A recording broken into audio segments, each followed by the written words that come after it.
600 জনের দাওয়াতের লিস্টি করছিলেন আর বাবুর্চি তো 250 জনের পাকিয়ে দিছে কিন্তু একজন মেহমানও দেখতেছি না এই আপনি কি ঠিকঠাক মতো মানুষজনকে দাওয়াত দিছিলেন দাওয়াতে রাখতে পারবো না মানে কেন সুরের বাইরে দাওয়াত খেতে চাইয়ে আরে মান ইজ্জতের ব্যাপার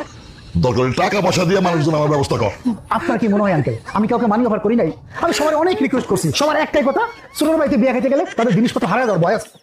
এই যে চলে আসছে মনে করছি চলে আসছে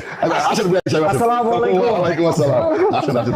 আপনার এই কয়জন বরযাত্রী কো এই যে বর আর এই যে যাত্রী আসলে বিয়ে হিসাবে লজ্জার কথা কি কমু কেউ সোরের বাড়িতে বিয়ে খাইতে আসতে রাজি হয় না সম্পর্ক রাখতে চায় না এই বিআই সাহেব আমার ওই আপনার মতোই অবস্থা চোরের বাড়িতে দাওয়াত দেওয়ার পরও কেউ বিয়ে খাইতে আসে নাই মানি অফার করছে হানিফ তাও আসে নাই শোনেন কেউ আসেনি তো কি হয়েছে আমরা দুইজনই যথেষ্ট যথেষ্ট কারো লাগবো না বাঁচাও তো সত্যি কথা বলতে হবে ব্যান্ড পার্টিতে 50,000 টাকা অফার করছি কিন্তু কেউ চোরের বাড়িতে আইব না। আব্বা কাজে আসবে তো না কাজে আসবে তো এটা ঠিক আছে